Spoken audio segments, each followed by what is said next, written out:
Hello students, welcome to my channel. So student, जैसा कि आपके बीए फर्स्ट सेमेस्टर में जो आपका फिजिकल जियोग्राफी है एनईपी 2020 के अकॉर्डिंग जो आपका सिलेबस है उसको मैंने अपलोड कर दिया है और आपके फिजिकल जियोग्राफी की क्लास मैंने स्टार्ट कर दी है, जिसमें मैं आपकी सभी यूनिट्स को कंप्लीट करवाऊंगी एक सीक्वेंस में सीरियल वाइज से। तो देखिए स्टूडेंट्स, मैंने आपके यूनिट नंबर 1 कंप्लीट करा लिया है। यूनिट नंबर 2 में भी एक वीडियो अपलोड कर रखी है और आज की वीडियो में हम आपके यूनिट नंबर 2 का पार्ट 2 है। तो देखिए, आज की वीडियो में हम पढ़ेंगे ज्वालामुखी, वॉल्केनो। ज्वालामुखी क्या है, ज्वालामुखी के बारे में आपको पढ़ना है अपने यूनिट नंबर 2 में। तो चलिए देखते हैं ज्वालामुखी क्या होता है। जैसा ही स्टूडेंट आप सभी लोग जानते हैं कि ज्वालामुखी जो होता है जिसके मुख से यानी जिसके मुंह से आग निकलती हो। देखिए ज्वालामुखी का शाब्दिक अर्थ क्या होता है, ज्वालामुखी क्या है, जिसके मुख से आग निकलती हो। देखिए ज्वालामुखी कुछ इसी शेप में बना होता है ना, इसी शेप में, और ये इसका मुख होता है तो यहीं से आग निकलती है।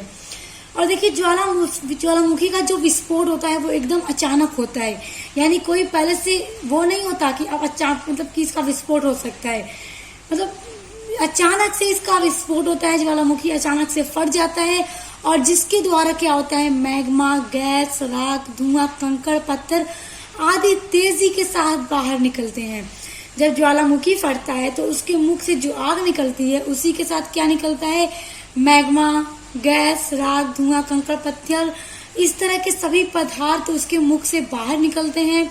और ज्वालामुखी से निकलने वाले पदार्थों में से जो गैस होती है, जो गैस निकलती है ज्वालामुखी के फटने से, तो वो वायुमंडल में विलीन हो जाती है, यानी वायुमंडल में वो मिक्स हो जाती है।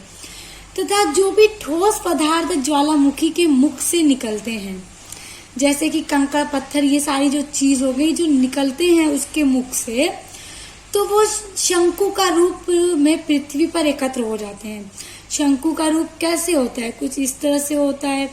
तो शंकु का रूप, क्योंकि देखिए जब गैस निकल रही है तो गैस का कोई रूप नहीं होता, वो तो हवा में मिल जाती है, वायुमंडल में मिक्स हो जाती है, विलीन हो जाती है।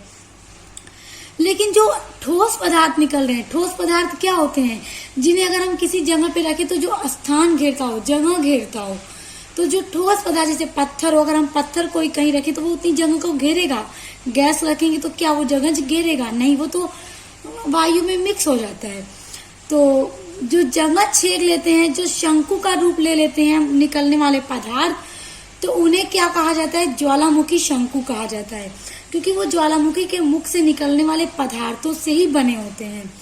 और कभी कभी क्या होता है कि जो ज्वालामुखी शंकु होते हैं वो बहुत ही विशाल रूप धारण कर लेता है, यानी ज्वालामुखी के विस्फोट से इतना ज्यादा पत्थर, कंकड़, ये सारी चीजें निकलती हैं कि जो शंकु है उसका रूप एकदम पहाड़ की तरफ बड़ा हो जाता है, तो उसको ज्वालामुखी पर्वत कहा जाता है।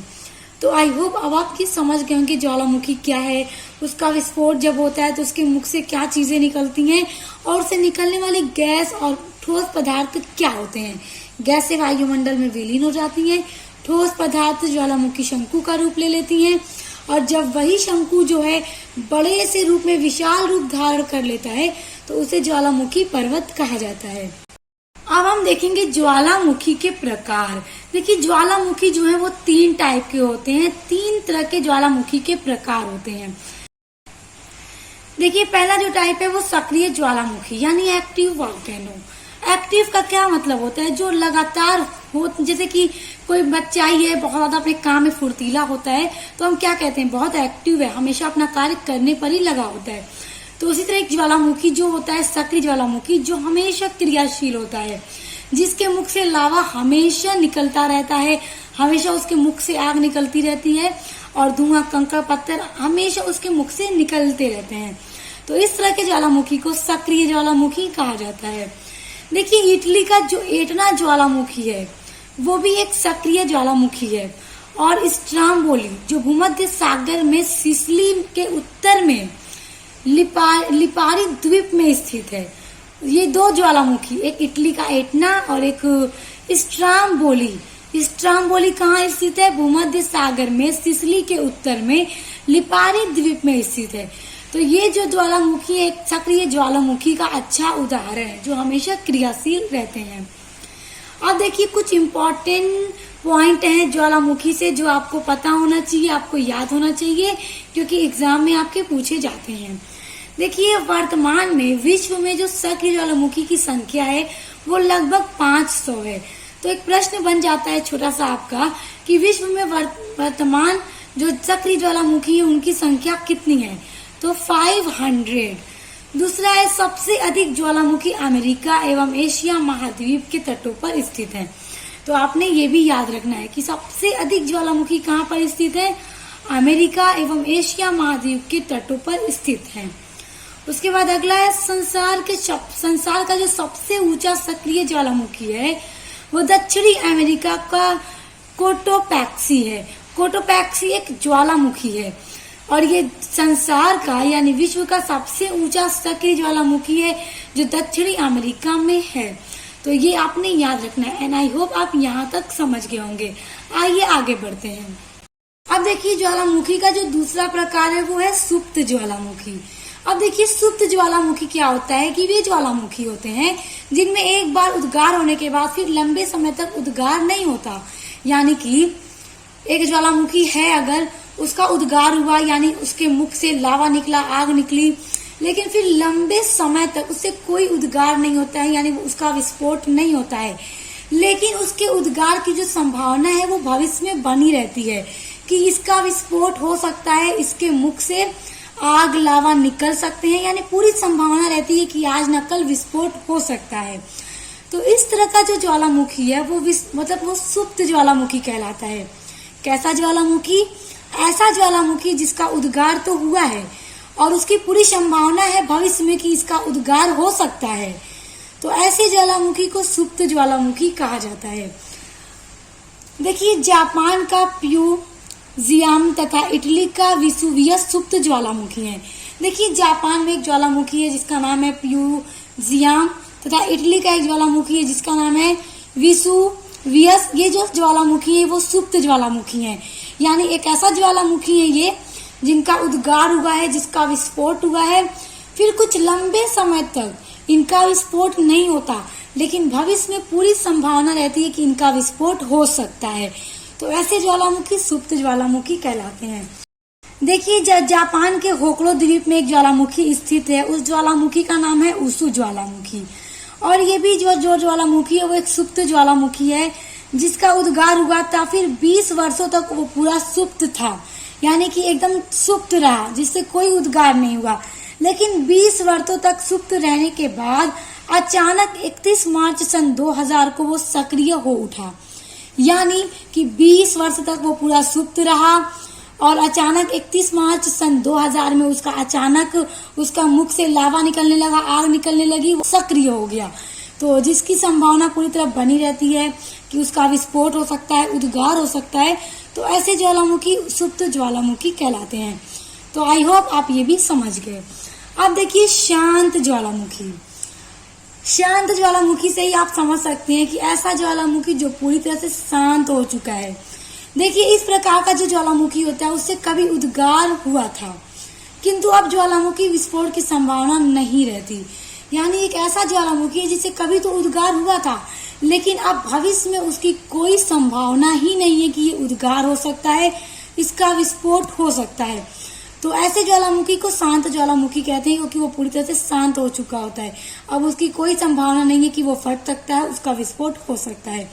और उसका जो मुख होता है, यानी ज्वालामुखी का जो मुख होता है जहाँ से आग, लावा, कंकड़, पत्थर निकलते हैं, जैसे देखिए इस तरह से ये ज्वालामुखी है, तो ये जो मुख होता है वो देखिए उसका मुख जो होता है पदार्थों से होकर, ज्वालामुखी पदार्थों से होकर बंद हो जाते हैं और उसके मुख में क्रेटर पानी भर जाता है। देखिए, जो ज्वालामुखी शांत होते हैं तो उसका ये जो मुख होता है ना, जैसे हम एक एग्जांपल इस तरह से ले रहे हैं, अभी देखिए यही मुख है, तो जो मुख होता है ना वो उसमें क्रेटर झील बन जाता है, मतलब जिसकी वजह से अब कभी ज्वालामुखी विस्फोट नहीं हो सकता, उसमें पानी भर जाता है और पानी भर जाने के कारण उसे क्रेटर झील कहा जाता है, उसमें क्रेटर झील बन जाती है। देखिए, म्यांमार का पोपा जो ज्वालामुखी है तथा संयुक्त राज्य अमेरिका के ओरेगन राज्य की क्रेटर झील इसके प्रमुख उदाहरण हैं। तो आई होप आप ये समझ गए होंगे कि सक्रिय ज्वालामुखी, सुप्त ज्वालामुखी और शांत ज्वालामुखी क्या होते हैं? सक्रिय ज्वालामुखी जो लगातार क्रियाशील होते हैं, जिनके मुख से लावा निकलता रहता है।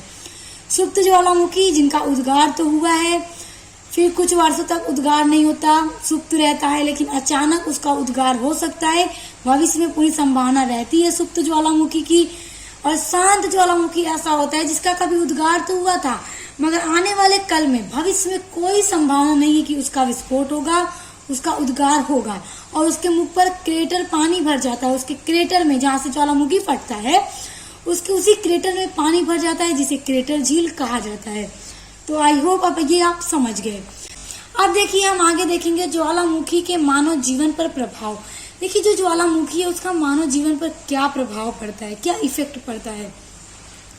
देखिए, पहला पॉइंट है कि लावा प्रवाह से सैकड़ों किलोमीटर तक खेत, मकान आदि नष्ट हो जाते हैं, क्योंकि जब लावा निकलता है उसके मुख से तो सैकड़ों किलोमीटर तक जो खेत हैं, मकान है, ये सब पूरी तरह से नष्ट हो जाते हैं। दूसरा है कि ज्वालामुखी के उद्गार से भूपटल पर जन और धन की भी भारी हानि होती है। अगला है कि ज्वालामुखी उद्गार के समय कई जहरीली गैसें निकलती हैं, जो वायुमंडल को क्या है, प्रदूषित कर देती हैं।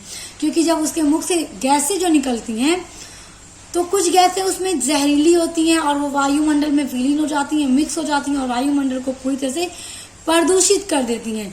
तो ये कुछ पॉइंट हैं जो मानव जीवन पर ज्वालामुखी के विस्फोट से प्रभाव पड़ता है।